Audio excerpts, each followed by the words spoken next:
नमस्कार दोस्तों, आपका एक बार फिर स्वागत है हमारे YouTube चैनल पर। आपको तो पता ही होगा, भगवान गणेश ने चंद्रदेव को श्राप दिया था, जिसके कारण हमें पूर्णिमा और अमावस्या का दिन देखना पड़ता है। परंतु क्या होता अगर चंद्रमा को भगवान गणेश श्राप नहीं देते? पहले तो चलो आपको बता दें कि भगवान गणेश ने चंद्रमा को श्राप दिया, उसके पीछे की वजह क्या थी। तो चलो शुरू करते हैं। एक बार की बात है, गणेश जी ने ढेर सारी मिठाइयों को अपनी गोद में रखा और निकल पड़े अपने मूषक पर सवार होकर। रात का अंधेरा था, लेकिन चंद्रमा की रोशनी से कैलाश पर्वत चमक रहा था। तभी गणेश जी के मूषक ने मार्ग में एक सर्प देखा और भय से उछल पड़े। इस कारण गणेश जी अपना संतुलन खो बैठे और काफी तेजी से नीचे गिर पड़े। परिणाम स्वरूप उनकी सारी मिठाइयाँ भी धरती पर बिखर गई। वे उठे इधर उधर, इस नजर से देखा कि कहीं किसी ने उन्हें गिरते हुए देखा तो नहीं। जब उन्होंने किसी को भी आसपास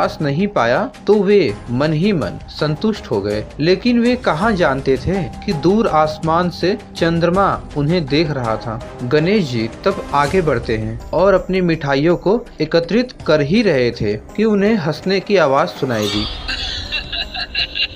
मोटे गणपति पिलपिले लड्डू लेकर गिर पड़े। उन्होंने नजर दाएं बाएं घुमाई तो उन्हें कोई नहीं दिखा। लेकिन जैसे ही उनकी आंखें आकाश पर पड़ी तो उन्होंने चंद्रमा को हंसते हुए देखा। यह देख गणेश जी बेहद शर्मिंदा हुए। लेकिन दूसरे ही पल उन्हें यह एहसास हुआ कि उनकी मदद करने के स्थान पर चंद्रमा उनका मजाक बना रहा है। वे पल भर में क्रोध से भर गए और चंद्रमा को चेतावनी देते हुए बोले, घमंडी चंद्रमा, तुम इस प्रकार से मेरी व्यवस्था का मजाक बनाते हो, यह तुम्हें शोभा नहीं देता। मेरी मदद करने के बजाय तुम मुझ पर हंस रहे हो। जाओ, मैं तुम्हें श्राप देता हूँ कि आज के बाद तुम इस विशाल गगन पर राज नहीं कर सकोगे। कोई भी तुम्हारी रोशनी को आज के बाद महसूस नहीं कर सकेगा। आज के बाद कोई भी तुम्हें नहीं देख सकेगा। गणेश जी के मुख से श्राप के लफ्ज निकलते ही चारों ओर अंधेरा छा गया। चंद्रमा की रोशनी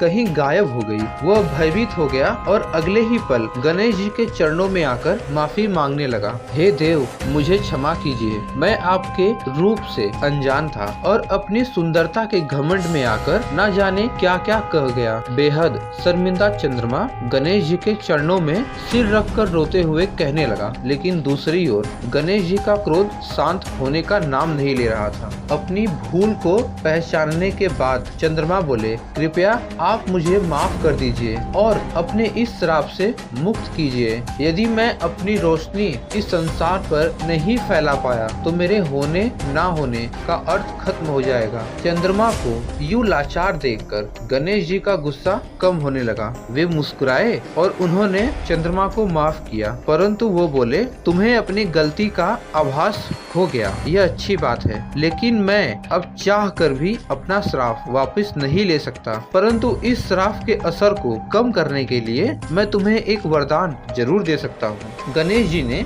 चंद्रमा से कहा कि ऐसा अवश्य होगा कि तुम अपनी रोशनी खो दोगे, लेकिन 1 माह में ऐसा केवल एक ही बार होगा। इसके बाद तुम फिर से समय के साथ वापस बढ़ते जाओगे और फिर 15 दिन के अंतर काल में अपने संपूर्ण वेश में नजर आओगे। गणेश जी का दिया हुआ यह श्राप आज भी कार्य करता है। आज भी चंद्रमा धीरे धीरे कम होते हैं और माह में एक दिन अपने संपूर्ण आकार में आते हैं, जिसे पूर्णमासी कहा जाता है। गणेश जी के इस वरदान को पाकर चंद्रमा बेहद खुश हुआ और उन्हें धन्यवाद कहने लगा। लेकिन तभी गणेश जी ने एक और चेतावनी देते हुए कहा, मेरे द्वारा दिया हुआ श्राप और वरदान दोनों जरूर काम करेगा, लेकिन साथ ही तुमने मेरा जो अपमान किया है उसे सारा संसार याद रखेगा। तुमने चतुर्थी के दिन मेरा अपमान किया है, इसीलिए जो भी मेरा भक्त इस दिन तुम्हें देखेगा तो उसके लिए यह अशुभ संकेत बन जाएगा। तो कुछ ऐसा हुआ था चंद्रमा जी के साथ। तो इसी घटना की वजह से हमें चंद्रमा माह में एक ही बार पूरा दिखाई देते हैं। अब चलो बात करते हैं, अगर भगवान गणेश चंद्रमा को श्राप नहीं देते तो क्या होता। होता यूँ कि आज भी हर रोज हमें रात में अंधेरे का सामना नहीं करना पड़ता। चंद्रमा की रोशनी हर कोने में होती। रात में अंधेरे का पहरा खत्म हो जाता।